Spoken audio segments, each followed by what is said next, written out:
What can you do? Have you got your fibre in yet, or?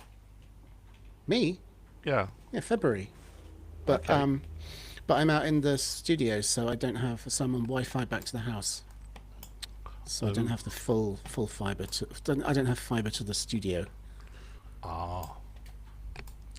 Is the black thing to your right there in a clever noise sound enhancing pad? Almost the opposite. It sound deadening. It's intended to reduce audio reflections, Okay. so that my room is less echoey and cavernous. But it doesn't really do much. Partly because I've only done this corner of the room because it would be an enormous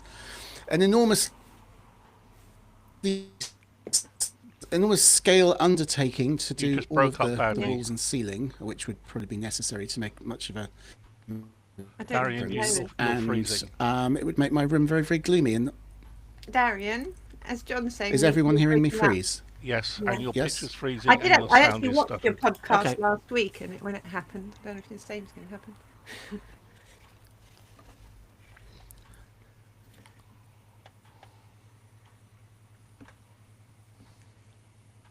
No, no, he's not there at all.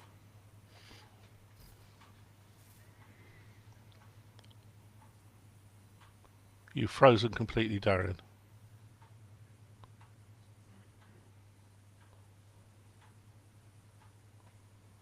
Hello, Darian.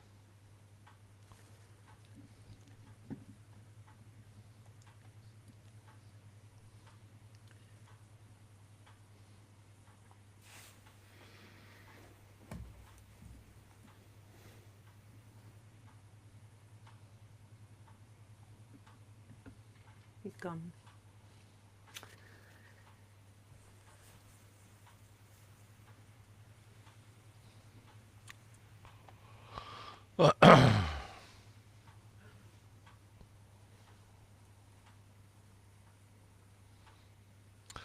Darian has fibre running deck. It's just not in his, shall we call it studio? Shall we call it garden shed? Something like that. Multi-purpose outbuilding. But he needs a Unify 60 gigahertz bridge, which gives me a stonking 2 gigabits a second radio connection across the car park.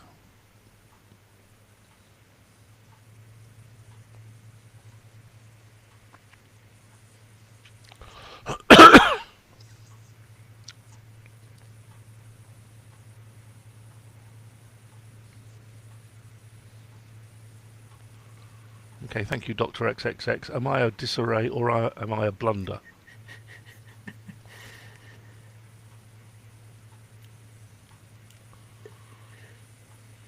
Got 3 buildings.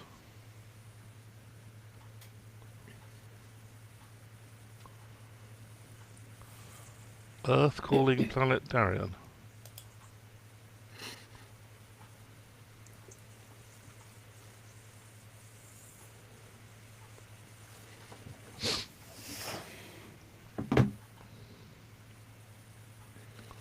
Ninja Nurse, he's down in Cambridge, darling. Yes.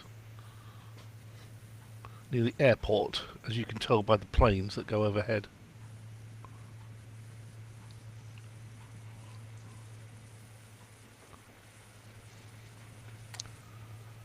Well, we've got 24 seconds, Darian. Where have you gone? I think we need to do a dance. Little song. Nick, are we up for a little a cappella? You wouldn't be asking that if you knew what the results might sound like. That's why I was asking, but yes. Yeah, fair warning.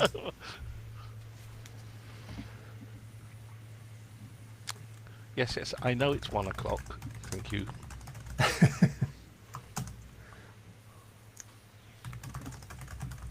I don't want to start without him here. Do you think he's watching this and getting very frustrated? I don't know. I'm just pinging him on Slack.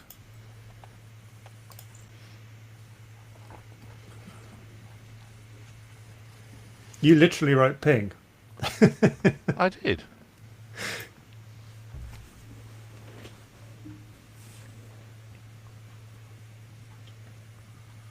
Uh,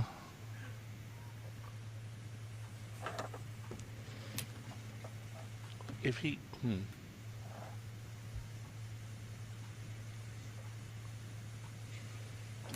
Mavis?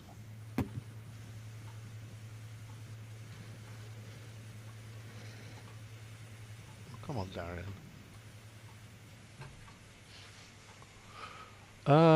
We'll give it another couple of minutes and then we'll just sort of make something up.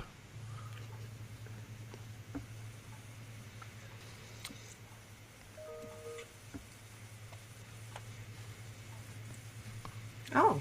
Oh, Right. Hello? I'm on Ethernet now. and hum.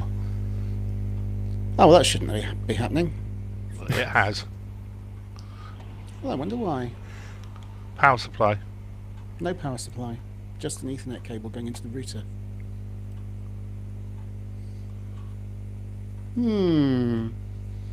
That is a loud hum. It's quite a nice... that wait. went away. No, that's because I touched it. It's a ground loop issue. That's all right. I know what to do. I might vanish for a second. Apologies, everyone. I know it's currently 1:02 precisely, timestamp there, but I think I know what to do. Give me one moment. No probs.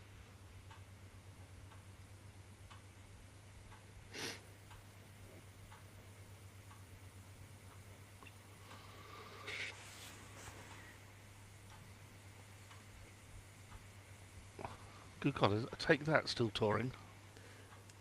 How many are in Take That now? One? Because didn't another one of them leave saying he was bored with the whole idea? Yeah. I mean, Robbie Williams left years ago. Yeah, I think there may be 3 still. I don't know. Because there was 5, weren't there? Yeah. I remember seeing their first ever live appearance on Saturday morning children's TV. Yeah. With Gary with his bleach blonde hair. Yep. According to Wikipedia, there are still 3. Gary, Howard and Mark. Yep. Oh, so it's Jason who's left as well. That was Jason who decided it was all too much like hard work. Oh, that's better, Darren. Yeah, if this isn't stable, then there's nothing else I can do. Are you on wireless or are you on Ethernet? I'm on wireless, but only a short distance. Okay, are we ready to go? Yep. Cool. Good afternoon and welcome to the PC Pro podcast. It's Thursday, 25th of September, and this is episode 760, I think, if we got our numbers right. I'm John Honeyball, contributing editor of PC Pro magazine, and with me today I have Darian. Hello. I have Nick. Hello. And I have the ever lovely Olivia. Hello. So we've got a lot to get through today, and because of our slightly late start, we may have to chop and change around a bit, but we will do our best. Make it up as we go along. So that's sort of business as usual, really. So let's start with you, Olivia. You've got a pile of interesting sort of legally things to talk about. Yeah, so there have been many interesting stories with a legal angle. I'm going to touch on a couple of them. Firstly, LinkedIn's update to its terms of service and its privacy policy, and a very interesting recent data breach case as well. So on Sunday, last Sunday, I received an email from LinkedIn, as I'm sure many of you did, saying they are updating their terms and their data use, and that obviously piqued my interest. And this is what it said. It said, starting on November the 3rd, 2025, we'll also use data from members in your region to improve the content generating AI that enhances your experience and better connects our members to opportunities. This can help hirers find you and reach you more easily. And it's talking of creating content such as profile updates, messages and posts.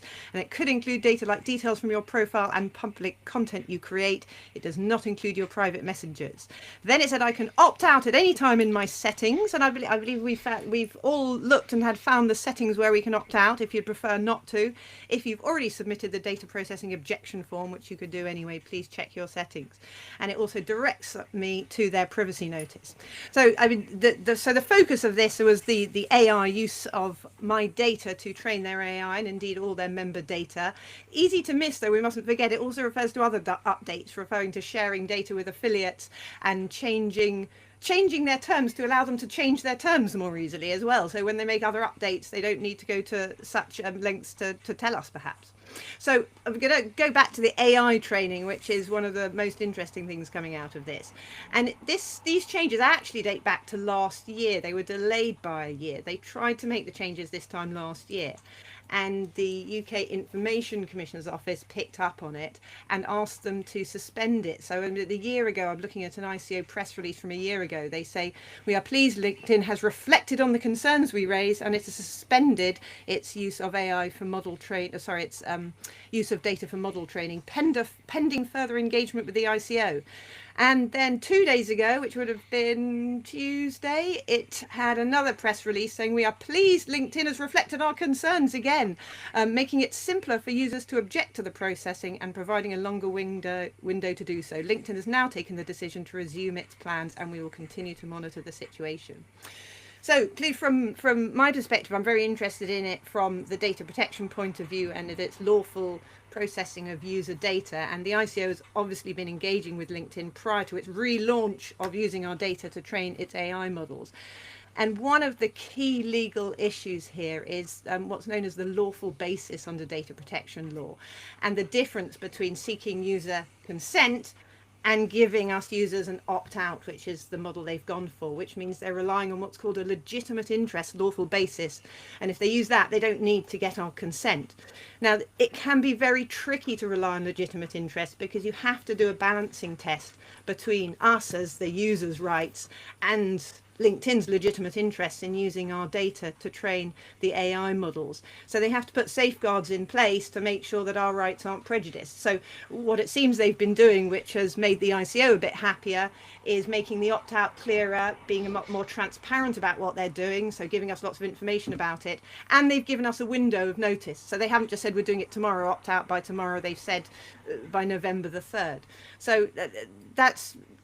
Obviously, I haven't seen their full assessment. They do refer to their assessment. I did link through and look at their privacy notice and see if I could find it, but I couldn't find their actual assessment. But clearly the ICO is a bit more comfortable with it. I mean, one of the questions I've got, and perhaps others here will have a view on this, is even though they are being more transparent generally about doing it, do we really understand what LinkedIn AI is going to do with our data? So that's one thing that I certainly don't understand at the moment. I know they're going to do something, but I don't have the deep knowledge of what they're actually going to do too. They do have updated their contracts as well, their terms of use, as well as their data notice, and they do give themselves the right to update their terms, particularly for the free accounts. Unless, does anyone have a paid account and received a different notification on that? No. So that, I mean, do we want to have a discussion on that before I move on to the other topic? Let's pick up on this. I mean, I had paid account for many years, and then one year the renewal came round, and I thought, what on earth am I getting for my, whatever it was, 260 quid a year? Yeah. Now, I do understand that in some areas, LinkedIn, and certainly some countries in the world, LinkedIn is like the primary tool that is used by companies for recruiting people, and not just in the IT world. It's like the sort of the lingua franca of finding staff and checking up on them and so forth, and it carries an awful lot of weight. In the UK, I mean, it still obviously has its uses, but for me, I found it wasn't giving me anything that I particularly valued. Okay, I'm nominated old person with grey hair, so I'm not really looking for my sort of second job out of university kind of thing. So most of my LinkedIn contacts are people who've basically sort of pestered me to say, can I be your friend on here, please? And it's just easier to say, oh, for goodness sake, yes, why not? And then the spam mail starts coming in, and the messaging, and can we help you with your marketing strategy and so forth. So in the end, I decided not to pay. Yes, I saw the thing that you're referring to, and I, like I think everybody else, went and immediately shut it down, because it's really not clear to me what the value to me would be of Microsoft or LinkedIn, which Microsoft owns LinkedIn, doing this AI training, and what they're going to do with the data. I mean, I'm sure there's pages and pages of great reassurance, but at the end of the day, I'm still not sure what's in it for me. And I know that sounds sort of deliberately mean, but I'm not bothered about it being mean. Darian. Yeah, well, I was also very curious about this, and I've been looking it up. And can you stop me if I'm wrong, Olivia? But am I right in saying that a legitimate interest in the context of this sort of thing doesn't have to benefit the user in any way, the consumer, the person whose data is being stored? As far as I can see, and like I say, I might be completely misreading this, you can say it's a legitimate interest because it helps our business, and doesn't really matter if the person whose data it is benefits or not. Yes, so legitimate interest is a legitimate interest of the organisation using the data. It can be a legitimate interest of another party too. So it's a legitimate interest of LinkedIn, but they can't just say it's in our legitimate interest, it's benefiting us and benefiting us training our AI, so you don't matter as the member. In order to rely on that, they have to then balance that against any negative impact on the users. And you can say if it does benefit users as well, you may be able to justify it more. You may be able to say, well, look, it has a benefit for our members because we're improving their user experience, we're improving the quality of our AI that they use. So that is what they'll say. They can say that. Now, as I say, I haven't seen their legitimate interest assessment. Clearly, they've been engaging with the ICO, and the ICO is more comfortable with it than they were this time last year when they issued that other press statement. But yeah, I'd be interested in seeing their legitimate interest assessment. I mean, I could see. I get these emails from them about job openings for people with your qualifications, and one of my listed is contributing editor because of 31 years of PC Pro, and they send me job openings for like assistant scribbler for what toenail in Bogota, and you think really what is this the quality of their searching? So maybe I should be grateful for this and think that anything that they can do to improve their truly lamentable searching, scraping and email spam would be a good thing. Nick, I don't think you're a LinkedIn person, are you? No, I think I'm probably the only one here. I was a bit like you. I was finding it very easy to just accept people because it's nasty to say no. And then I thought, well, maybe a better idea was not to have the account in the first place. Then I don't need to say no to anybody. So I actually opted out of LinkedIn entirely, never mind just the AI bits, a little while ago. But looking through it, because I was sort of prepping this for my section later on, but obviously, thank you, Olivia, you saved me talking about it. I think there are some good uses in there. I mean, it says it's going to. I think we need to differentiate between using your data for training and your data for things that are very useful to you. So, for example, while the training might be more useful for Microsoft or LinkedIn in the short term, in the longer term, theoretically, it's going to help somebody who's not so proficient at writing to write a better article to publish on LinkedIn or to tidy up their profile if they can't quite get the right phraseology that they're after. Then theoretically LinkedIn, knowing a lot more about profiles and what kind of profiles work, would help them as a result of this training to actually write a more effective profile for themselves. Obviously they may then get found out if they go to an interview and they don't quite live up to what that profile suggests because of the way it's written and the proficiency of that profile, but that's something they'll have to deal with down the line. So I think there maybe are some very useful and legitimate reasons not to opt out that don't apply to people like John, myself, and Darian, and yourself, Olivia. Yeah. And let's not forget, of course, that Microsoft paid an enormous amount of sum of money to buy LinkedIn some years ago. And maybe the accountants are looking at the bottom line and saying, what can we do to squeeze more value out of this? Because if you're going to start training models, you're going to be using those models for something. You're not going to spend all of that processing time cost to develop models and then sort of sit them there and just allow me to find a better contributing editor role in Bogota.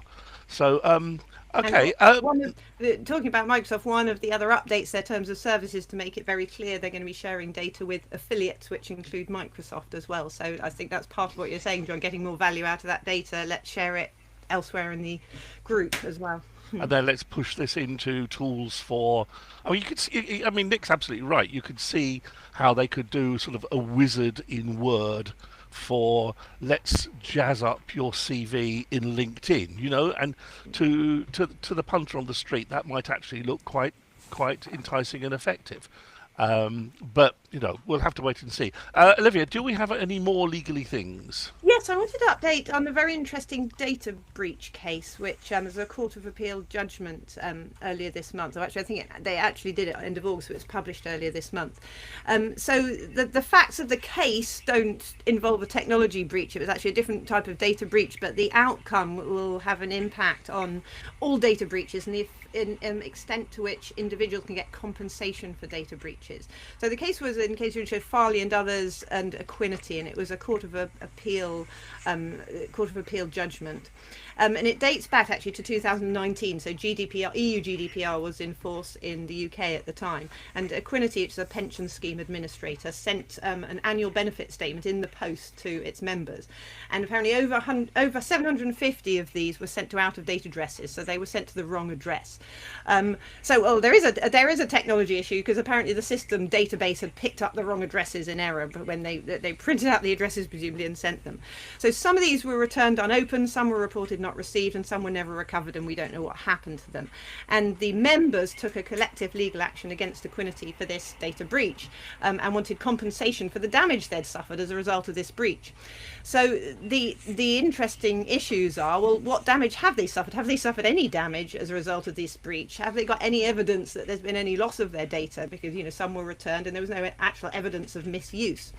But under data protection law, as well as claiming for material damage, such as loss of money or any financial detriment they'd have, you can also claim for non-material damage, which includes distress you might suffer. Equinity said, well, this is silly, and they got an order from the High Court saying they should strike out the case because the claims from compensation are so far-fetched, they're incredible. They're so trivial that there can't really have been much damage suffered by these individuals. So they got this order to strike it out, and this was appealed to the Court of Appeal, which is what happened now. And some key issues that were discussed, firstly, was is distress the only thing you can claim for if it's non-material damage, or could other emotional responses, if they were anxious and so on, could that count as damage? And secondly, do they need to prove they suffered actual loss, or could it be that they were in fear of damage? So their data may not have been misused at all, but they had fear that their data was going to be misused. So does this count as damage? And then thirdly, whether there needed to be some threshold of seriousness, or whether this was the breach was so trivial that it wasn't serious enough to allow claim to go forward. Anyway, so the interesting things arising, and this was by reference to earlier EU and UK case law as well. The court said no, it says non-material damage can include distress, but it could include other emotional responses, and it could include the fear of data loss, even if you haven't got evidence that the data has been misused. And they also said there's no threshold of serious, so you don't have to show that there's a threshold of seriousness to have a valid claim. And indeed, there have been other claims for compensation that have gone through the courts where people have been granted like £250, say, for data breaches. They don't have to be in the tens of thousands, millions of pounds that you may think of with data breaches. So that's been remitted to the High Court to think again about it and not strike it out. But I think it's going to be quite an important case in deciding what damages can be claimed for a data breach. Darian, what do you think of this? I was kind of laughing at the idea that any kind of emotional response could be could be pointed to as potential grounds for compensation. I was thinking, if I was delighted or amused or sleepy about it. But no, I mean, I think it's generally good. I think the idea that you would have to. I mean, I don't think we ever had a situation where you had to actually point to a specific number in material damage in order to say, this caused me £89.50 worth of anxiety or whatever. But I think in general it's a good principle that the owners should be entirely on the data controller, if I'm using that phrase right. It shouldn't be necessary for me to prove that they hurt me. They should have to be the ones who showed that they were responsible, or indeed weren't. Well, you do have to prove that they've hurt. You do have to show some damage. It's just saying that damage needn't be material. It could be emotional as well. You can't prove emotional damage, can you? Yeah. Yes, you do. You get evidence as to prove that you were distressed or anxious. So, by the way, you were right with controller, but you can also take legal action against the processor as well. So, just a thought here. Something happened. There was a data leak. my details got leaked or whatever, my shopping history on Tesco's or whatever, Yeah. and I feel absolutely outraged and banging the table, and I want my £25.95 for my emotional distress. And I can see the logic behind that, and that kind of makes good legal kind of framework of appropriate redress for something that was done that was bad, whether it was deliberate or incompetence or whatever reason. Yeah. But there is also the point of view, I just to be unhelpful, John, which is if this kind of thing happens, surely the cost to the company that's done this should be out of proportion to the level of my personal distress over not getting my cornflakes as ordered, or someone knowing that I've got cornflakes, because otherwise, what is the deterrent here? And Well, yeah. I understand that this is not about deterrent per se. It's about compensation for loss or distress or whatever it may be. And a decent meal in the local pub could probably assuage quite a lot of upset. But nevertheless, is there still the significant and meaningful, real slap around the head for these companies to make sure that they don't do this again? Yes, so there are different consequences. We're talking about damage suffered by individuals and then being compensated for that damage. And you wouldn't say, well, individuals should be given millions of pounds for that breach if they haven't suffered that damage. Oh no, I'm not. I'm Yeah, not suggesting yeah. that at all. Yeah. So then the other head is that the regulator can also take action for the same breach and issue fines. So it could be that if it's a large company, they could be, say, fined several thousand, even up to millions of pounds for the breach. And then they also have to compensate data subjects. So the punishment, as it were, for doing something wrong can come from the regulator, and then the compensation element is paid to the data subject. So they're two different actions. Or fines, of course, aren't the only regulatory action, but that's a monetary example. And does the ICO, if the ICO is the organisation body behind this, do they have a track record of issuing appropriate swinging fines, or is this a little bit like Ofwat? They do have fines. Like there's been I'm thinking of ICO, and there have been fines in the EU, like TikTok, Meta. A lot of the big companies have had big fines against them for data breaches. So they do find. I mean, some people say that a lot of the ICO's recent action has been less harsh. They've been issuing like reprimands, which are like slaps on the wrist, but they have done some big fines too, and they certainly have the power to. And the Irish regulator has done a lot of big fines against big tech companies as well. Yeah, what's your thought on this, Nick? Do you think a decent meal for two in the local pub is adequate recompense for having your details stolen by nasty hackers? I don't think that's what we're talking about here, though, is it? The phrase that Olivia used, if I'm paraphrasing you, Olivia, I apologise, but I think you said something along the lines of the database picked out the wrong addresses, which obviously the database didn't do, because the database would only have done what the database was told to do. And I don't really see what the difference is here between somebody having, an old-fashioned Rolodex, and they hadn't updated all the cards in the Rolodex, and then they sent out all these letters based on handwriting, things on the envelopes from the Rolodex.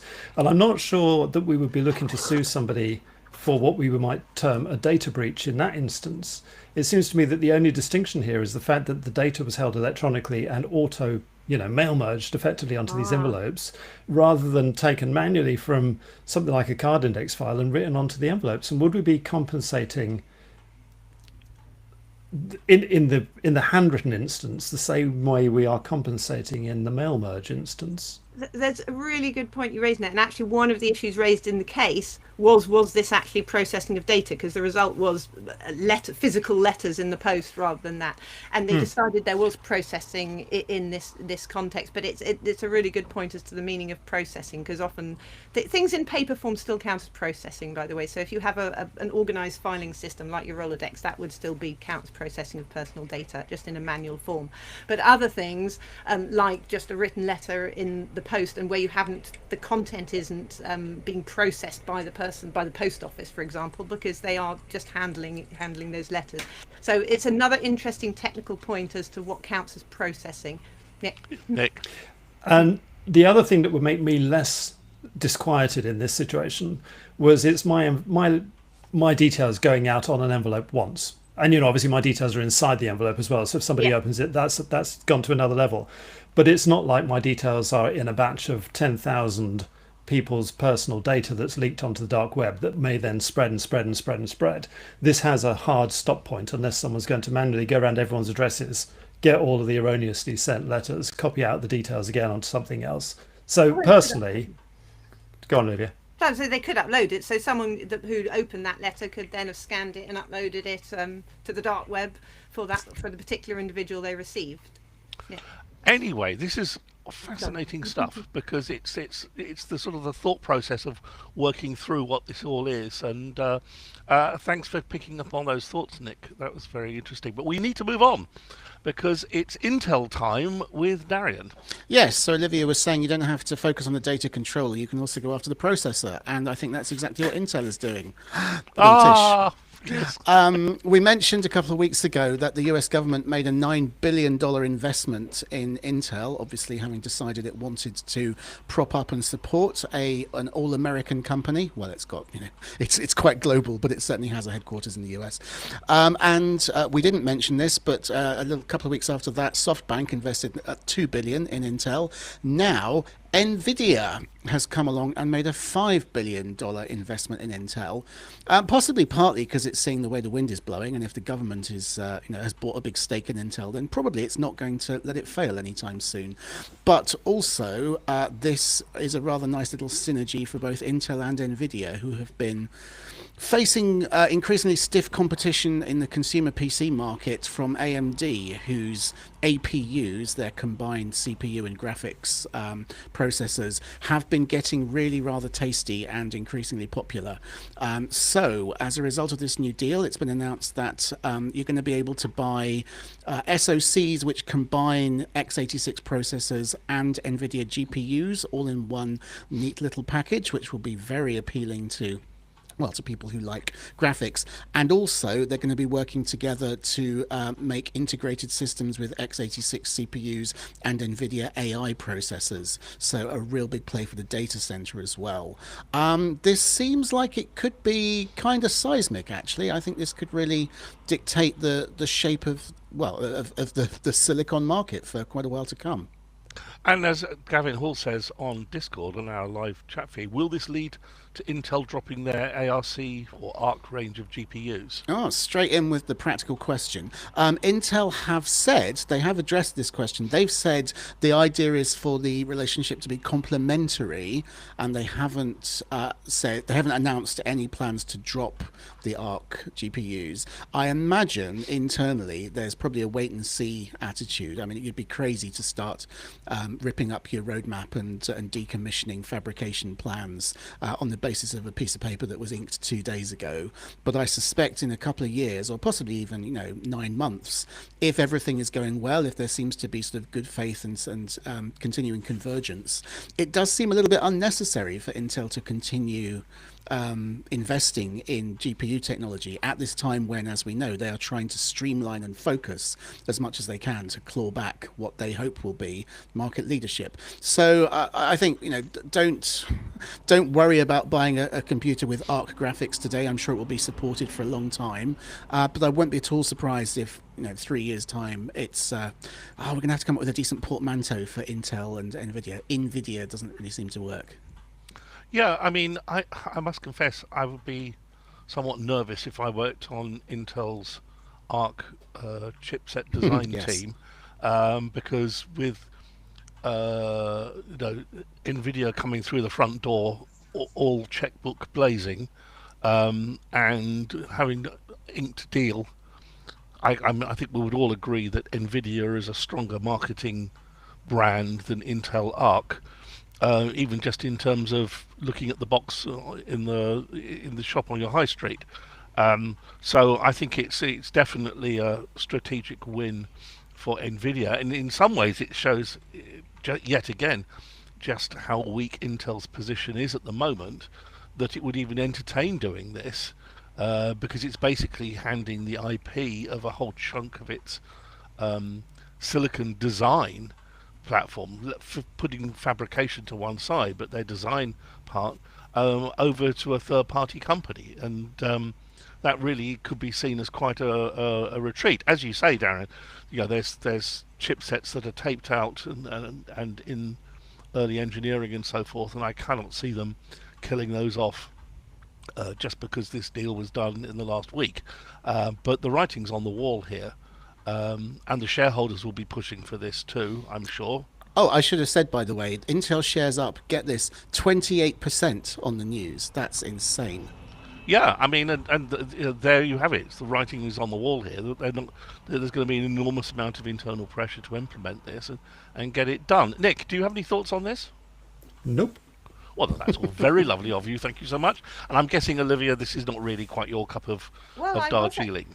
I was actually going to comment on all the ideas for branding that everyone's coming up with on Discord. I know Darian came up with his Nvidia. Don't forget to register the trademark if they do come up with a new brand, so that so that someone else doesn't use it. Is there anything How more? would someone else use it if it's made up of their two names? They could. I suppose you could start, Nvidia Monthly Magazine or something. Yeah. Yes, let's launch a new magazine in Nvidia. 2025. Yeah. Let's go for Nvidia. Is there anything more in Intel news, Darren? Well, there's a rumor, nothing more than a rumor, but it came from an insider and was considered credible enough to be reported by Bloomberg. There's a rumor that now Intel has kind of switched from being a self-contained company to, it's now inviting everybody to come in and take a stake, and it's becoming more of a joint venture. There's a rumor that it's been talking to Apple. Which obviously is one of the other enormous names in physical computing, in physical technology. It would certainly make sense for Intel to see if they can get anything from them. What they have to offer Apple is perhaps a little less obvious at this point. Well, I mean, absolutely no way is Apple going to transition off ARM-based M processors, and go back to x86. That's simply not on the cards, not happening. Thank you very much. I think this is much more a case of, does it make sense for Apple to use Intel's foundry to actually make wafers? So basically, Intel's traditional chip design IP is irrelevant here, because that's an entirely different part of the company. But they would use Intel to make the wafers and package them in the same way that they use TSMC to make and package the wafers. We must remember, of course, that Apple has its own entire silicon design team in-house, which was a result of two major acquisitions, one of which was PA Semiconductor Designers, which was the ones that got the first A-series processor out the door for the first iPhone. And then, of course, 8 years ago, Apple bought bought from Intel their whole 4G, 5G modem design division and chipset design. And that's 7 years later is the combination of that team plus Apple's silicon expertise is what's resulted in the C1 and the C1X processors that are now in new products coming to market now. Interestingly enough, I was having a discussion with a friend of the channel, Jeff Campbell, and we were looking into the licensing, the IP licensing for 4G, 5G chipsets. And it turns out that there is a technology license agreement between Apple and Qualcomm to give Qualcomm money for their modem technology patents, IP that's used in these chips. It isn't at all clear at the moment whether C1 and C1X uses any Qualcomm IP. It could actually have been an entirely clean room design to the open standards, in which case they won't need to be paying licensing to Qualcomm in the future. But that's all speculation at the moment. I could certainly see Apple sending some smaller, not major SoC fab production to Intel, if only to get them into North America and away from Taiwan. But don't forget that TSMC have their plant up and running in America, and they are making chips for Apple currently, as I understand it. Darian?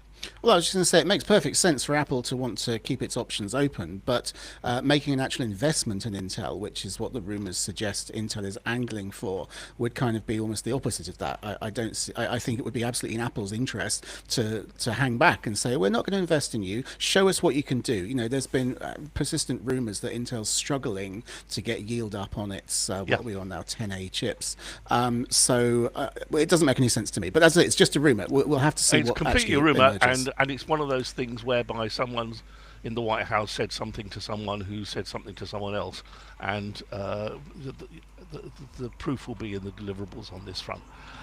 Moving on, because we are rapidly getting through our allocated time, I just wanted to touch on Meta's new smart glasses that they announced. Now, if you're wanting to do a major international launch with your CEO present and all the press there and do live demos, the first thing you make absolutely certain sure is that your demos will work, which is precisely what didn't happen. If you want to see one of the most cringeworthy YouTube videos of the last 5 years, go and look at Meta's launch of last week or so for these new smart glasses, because every single demonstration sort of fell over on the floor and nothing worked. In fact, it was such a big deal that the CTO, the Chief Technology Officer of Meta, Andrew Bosworth, went onto his Instagram to explain why all these developers fell over, why all these demonstrations fell over. And it turns out that it wasn't the Wi-Fi. Everyone thought it wasn't working because the Wi-Fi had gone down. Apparently it wasn't that at all. What's actually even funnier in a way is he's quoted as saying, quote, when the chef, there was a chef demonstration about making a recipe of a product, and he said when the chef said, hey Meta, start live AI, he says it started every single Ray-Ban Meta live AI product in the building doing this. And there were a lot of people in that building, he explained. That obviously didn't happen in rehearsal. We didn't have as many things. So basically this was like one of those Hey Siri moments that you hope that the BBC never does, that someone says, because then everyone's product in their room, in their living room, starts shouting. But the worst case here, of course, was that all of these Meta smart devices suddenly woke up and tried to connect to the cloud, and everything then fell over. So anyway, what are these glasses? Well, there's been this relationship between Meta and Ray-Ban for a number of years, and we've touched on these before. I have a pair. I bought the original pair that came out, and what they did originally was it had glasses in it, it had loudspeakers, and you could kind of like talk to your sunglasses, and it would talk back to you, and there was an app that ran on your phone to run all of this. What they're launching now is they are launching a product that will actually display into one of the lenses a 600 by 600 pixel color image. They're relying on photochromic lenses to help with the contrast ratio, because if you go out into bright light, this kind of light projection down a waveguide into the lens doesn't work very well, because you've got super bright outside. So they're using photochromic glass to darken the outside to increase your contrast ratio. We've seen, Tim and I have seen things like this at CES for the last couple of years. It certainly looks like going to colour is quite a big step, so that's interesting. 600 by 600 pixels is not going to break the bank, and there are another couple of issues here, one of which is they say that you've got about a 5-6 hour battery life on this, and then you can put it back into the smart cases, the smart glasses case, which will then recharge, and they say there's about 20 or so hours of battery life in the case. The bigger problem here is that it's one lens only. It's only your right lens on the glasses. It's not stereo. So there is no depth, there's no AR at all. There's no augmented reality. There's no positioning of stuff in 3D space in front of you. This is sort of what looks like a small computer screen that appears in front of you on one eye only. It's so it is fine for what it does.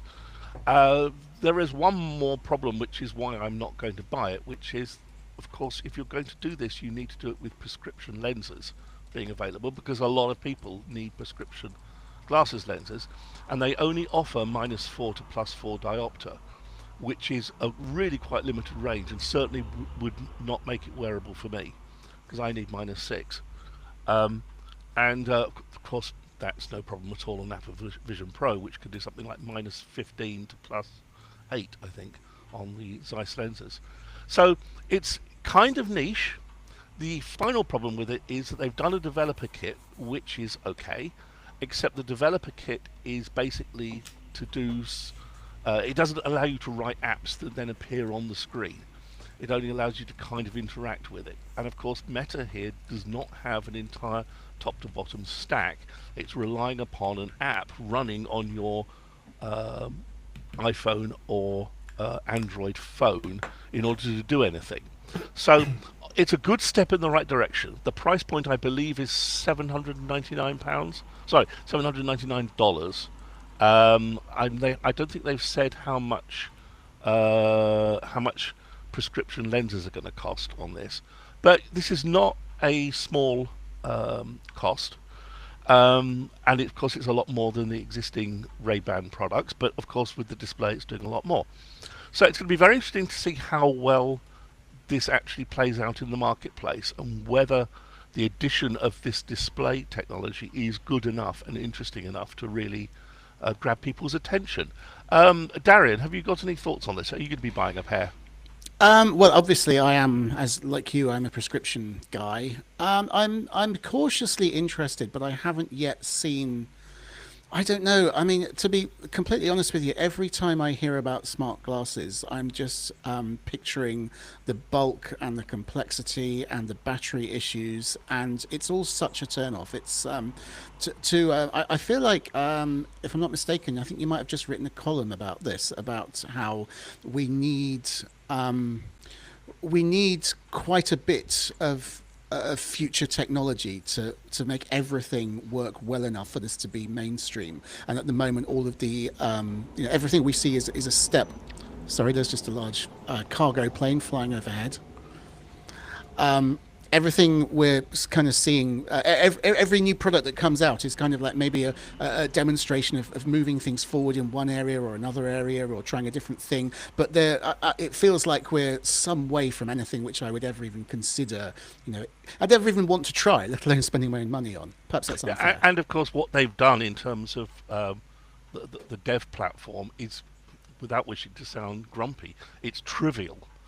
In terms of putting a little display up in front of you and a little text on it and so forth. That's absolutely trivial. They have come up with a wristband, a thing that goes around your wrist, and it uses the movement of your fingers. That's clever, because of course these glasses have got no LiDAR like Vision Pro has, so it can't do any sort of hand and finger and skeletal mapping.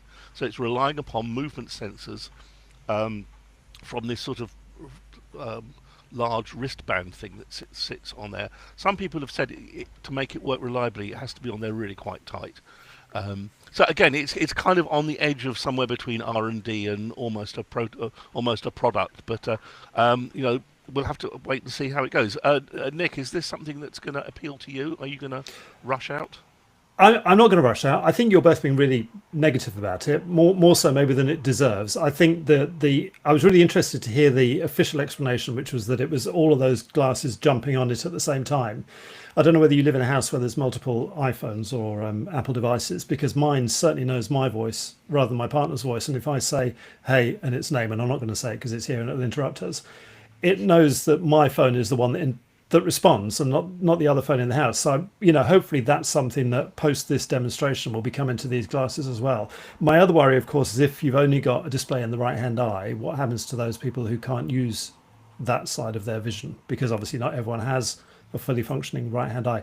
I personally wouldn't buy it because I'm a bit of a Luddite, despite what I do for a living. I've actively chosen not to have a smartwatch. I've got a watch that does running and tracking and sleep tracking and steps and things, but that's as far as I want to go. I don't want notifications on my wrist, and equally, I don't want notifications overlaying my field of vision. So no, it's not for me, but I do think it's an interesting, quite exciting technology, and it is very early days, so I'm interested to see where it goes. It's definitely a step forward by going to colour, without question, but it's it's just that, as Darian says, it's a step. Olivia, is this tempting you? Oh, well, it's amazing technology and very interested in it. I mean, my instinct when you were saying it's only in the right eye, I was thinking it was in both eyes. You'd bump into things. I mean, like Nick said, obstructing your field of vision. If you're wearing them all the time, you get into your car to drive, like using a smartphone when driving. So that instantly is the ramifications of having it on my eyes. I think I'd initially find it quite difficult, but I mean, amazing technology and amazing convenience and voice activated as well to do those things with glasses. So yeah, I'm impressed. Moving swiftly on, we've got. I'm actually going to turn your thing, Nick, into a sort of a nib because Olivia went and did some bits. So nib number one is a nib. with Nick. It is. Really Yeah, it is a nib. So. This was going to be a bit of an AI cavalcade, but we've actually trimmed it down because obviously we've covered it in LinkedIn. The only other AI story Nick, really I that we stole wanted. your thunder, did I? Sorry. No, I'm glad you did actually.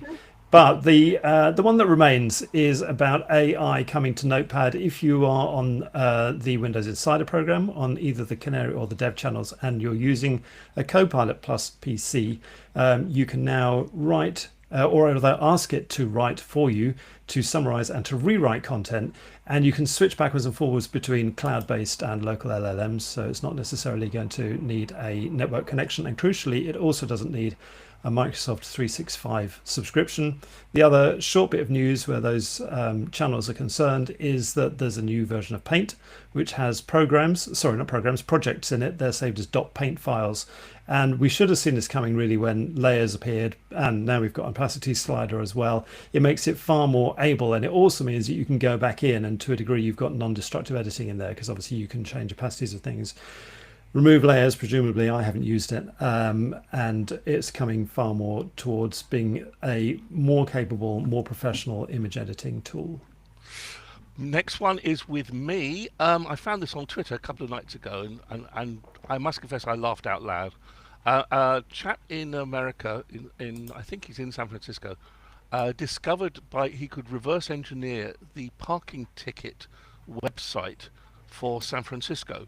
A chap called Riley Waltz, W-A-L-Z, or W-A-L-Z if we're being phonetically correct for America.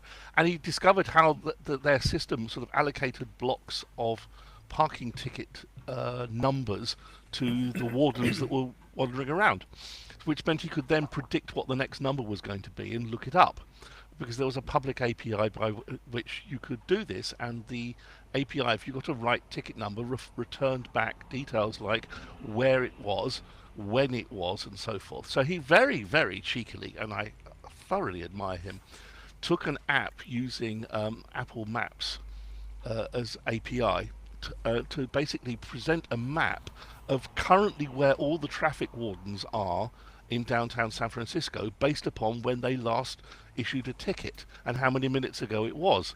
So you could know whether or not your car was about to get booked if you were parked slightly naughtily. Part of the data was actually even things like a scoreboard they had of the number of tickets ranked from top to bottom of each officer. And this resets. This was resetting every Monday at midnight, and Officer 336 had got 192 tickets issued worth $20,150, which, it's amazing. Now, this was live for not very many hours before the San Francisco Municipal Department shut this down very promptly, because they suddenly realized that they had been caught somewhat with their trousers down. The site is still there. It's under walzr.com, and you can go and have a look at it. But he says on there currently it's gone down and he can't get any more data from it. But I mean, round of applause to the chap. Next one is with you, Olivia, about YouTube. Yes, so YouTube during COVID, YouTube had started to remove content and ban creators due to pressure to remove content that spread misinformation about COVID. And for example, they're removing videos about anti-vaccines or information about vaccines in 2020 and 2021. and over the last couple, and there's also issues to do with removing false election content as well, misinformation about elections and about COVID-19. So in recent years, they've started to update their policies and guidelines to allow such content again. And there was a letter that's been published online from YouTube's representatives to the US House of Representatives, saying that they are going to start to allow back the content providers that they and the creators that they had banned at that stage, because as they said, YouTube's mission is to give everyone a voice and show them the world, and YouTube takes seriously the importance of protecting freedom of expression and access to a range of viewpoints. So they've decided now that they will allow them back on, and I think that the change in the president has an impact on this, because Joe Biden's administration had put pressure for them to remove it, and I'm guessing Trump's administration is putting pressure on them to put it back again. And the next one is with you, Darian, about LibreOffice. Yes, big win for LibreOffice. Austria's armed forces have officially ditched Microsoft Office and are going to be using LibreOffice only going forwards, as well as saving money. This ensures that they will retain complete sovereignty and ownership of their data, and nothing will ever be sent up to a cloud potentially hosted in a foreign country, potentially over insecure links. That's the news. Well, and I was actually reading a news thing about US Navy has just done a tender process around the major cloud providers, obviously not for Office but for more back-end cloud services, and it would appear that Microsoft was the only one who could provide the capabilities. Not surprising, because their current platform is written on the Microsoft platform and has been interwoven very deeply with it, and so guess what, you can't run this on an Oracle platform or a Amazon platform, because it isn't the same creature. And finally, Nick. Mining on the moon. This is about helium-3, which is quite prolific on the moon. We can't generate it on Earth very easily. The main source of helium-3 on Earth is from decomposing nuclear stockpiles, because the helium-3 that we can get in the universe is bounced off our magnetic field. Not so on the moon, and the reason that's important is that helium-3 is great at cooling things down, like quantum computers, which rely on extremely low temperatures if they're going to be accurate. So a company called Blue Force, which creates these cooling systems for quantum computers, has ordered more than $300 million worth of helium-3 to be mined on the moon by a company called Interlune, which has tested all the equipment it needs on Earth. The problem is it's not yet on the moon, and it's got orders starting in 2028. So watch this space. It'll be very interesting to see if it quite literally gets off the ground. And I think it's, and of course, if you go there and breathe this, you get that very hard, squeaky voice. I don't know. Do you? That's helium-4, which we use in balloons. I don't know whether helium-3 has the same effect. Also, when you say if you go there, do you mean if you go to the moon? Because I think there might be other issues. No, Elon's going to get us there, next week or something, isn't he? I'm sure. He's promising. Just right just after full self-driving comes to the UK, so somewhere around there. I get lost in the ever-changing diary. It's now time for hot hardware, and this week we got something that's a little bit different with a twist to it, haven't we, Darren? Yeah, I mean, of course it's a router. I'm back on my main game now.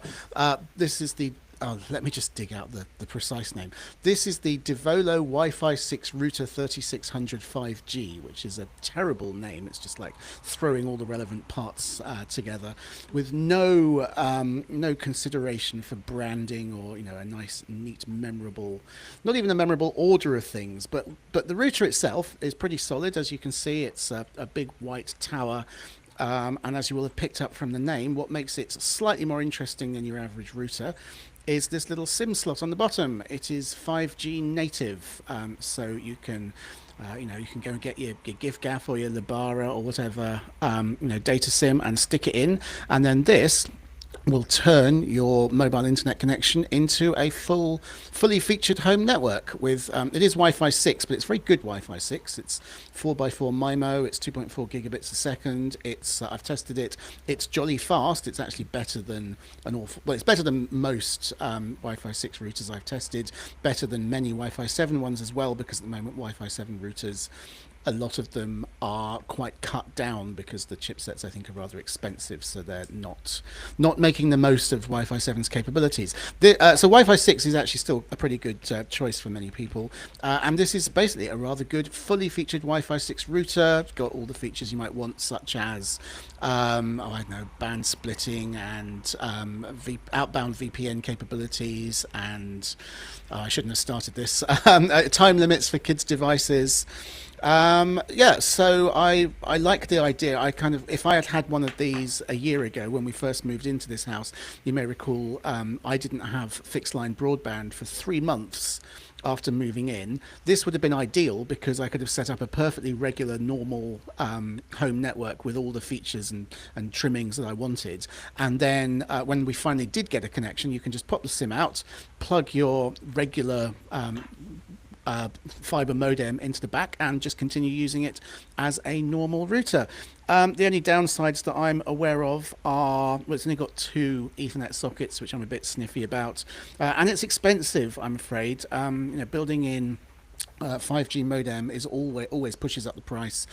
In this case, it's gone up quite a lot from your standard Wi-Fi 6 router. This costs £399.99, which is 4 times as much as a bog standard Wi-Fi 6 or even cheap Wi-Fi 7 router, but it does compare fairly favourably with other SIM slot equipped routers. Those are always not only is the extra hardware expensive, but it's a niche market, so I think they don't benefit so much from economies of scale.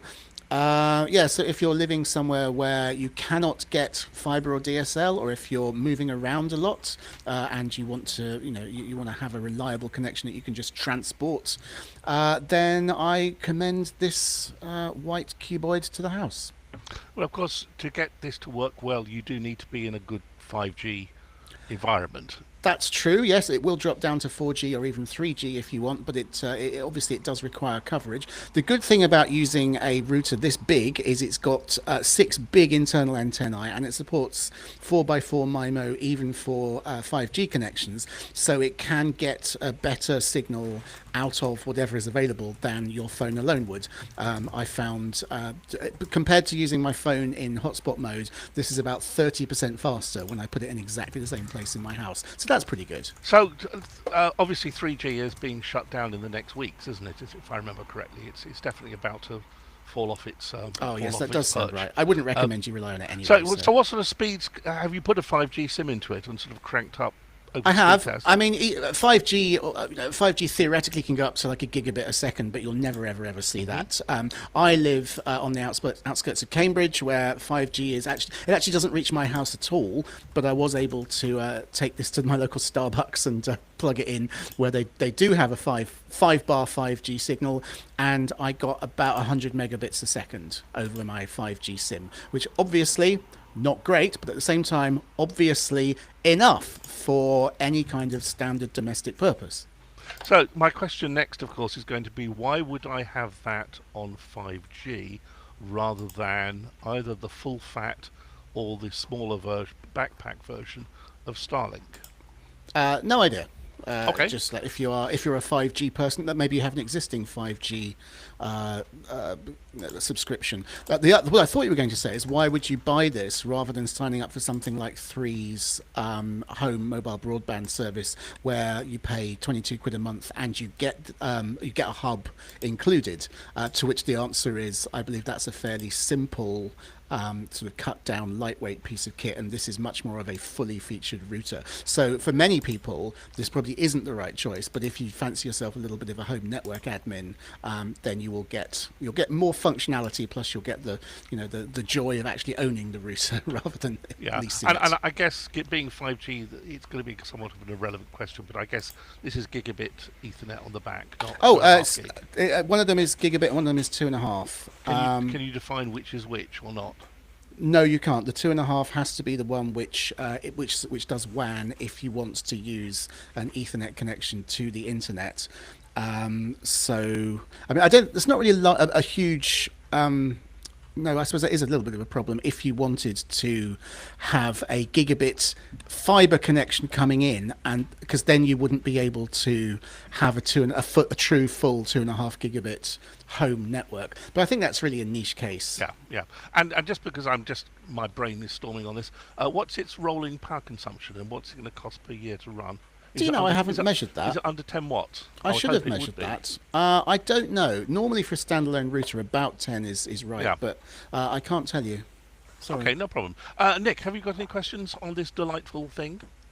I love it. I think it's the kind of thing that I would be after when my current broadband comes out of its introductory phase, and I'd be jumping up in price. And I have just been furiously looking at 5G coverage in this area, and to be honest, there's nothing indoors, and only one network is giving you anything outdoors. So it's not for me yet. But does it have attachment for a drive? Because I do like to run network storage off my router. I'm afraid you will need to get a proper NAS drive that handles its own sharing, because although there is a USB Type-C socket on the back, this is described solely as a management socket, and I don't really know what you're supposed to put on the other end. I think maybe that's for telcos or something, because there's no access to any functions in the management interface that involve this. So I'm afraid the short answer is no, but you should get a proper NAS anyway. They're nice.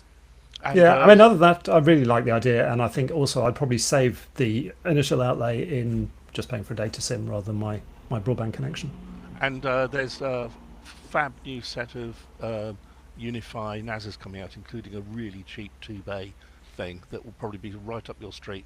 So have a look at that, Nick. Olivia, Will do you have any need for something like this?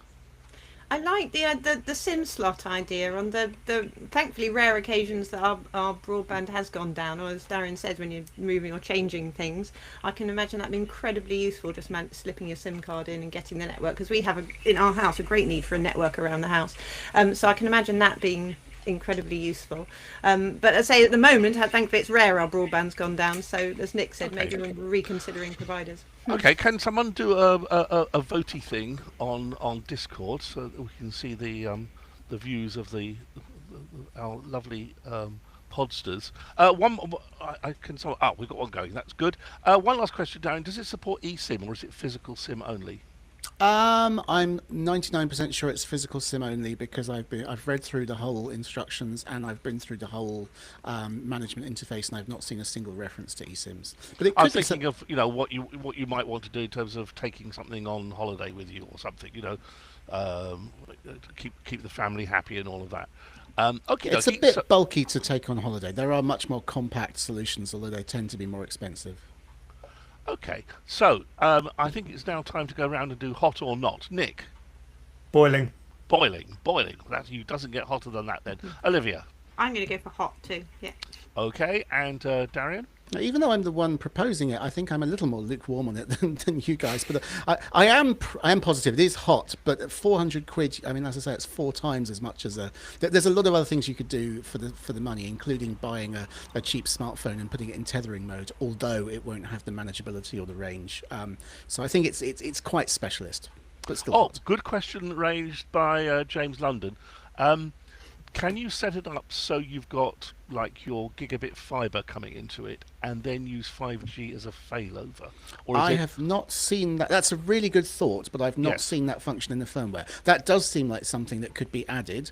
I don't want to speak too speculatively. I haven't experienced Devolo in particular tending to add major features like that after release, but it could happen. I'm certainly not saying they won't. Okay, and apologies, it was Gavin's question, not James London, so thank you to Gavin for that. Did I get a hot or not from you, Darian? Yeah, hot. Hot. I'm going to say not, and here's the reason why. Firstly, it is a thumping great big lump. Secondly, this kind of functionality like failover to 5G, to me, that's a critical function for something like this for a home use, where you want to use it as your failover backup. So I mean, at home I've got gigabit fiber, and I've got automatic failover on the Unify router to Starlink, and it within a fraction of a second, there's no packet loss. It switches backwards and forwards if the fibre bounces, and that kind of reassurance is a really good thing. I obviously can see how you might use this as a 5G only router with it sat on your windowsill if if you've got a good signal range, and maybe that would do for you. But to broaden its appeal, having the auto switch over to me is to me a very important tick box for me. So I'm afraid to say I'm going to say not. Now, we did have a little VOT going on there, and we were 44% hot and 56% not. So it's pretty tightly even there, I have to say. I was expecting it to be more not than hot, but I think you've done reasonably well there, and I think from that point of view, we'll call it a hot overall, because I think the three of us, or three of you, shall I say, because I've said not, will tip it upwards to be something worth having a look at. So I want to say thank you very much to all of our podders who've come along today. Thank you to Nick, thanks to Darian, and thanks to Olivia for today. And I will say it's goodbye from us. Bye. Bye. Bye. Thanks, everyone.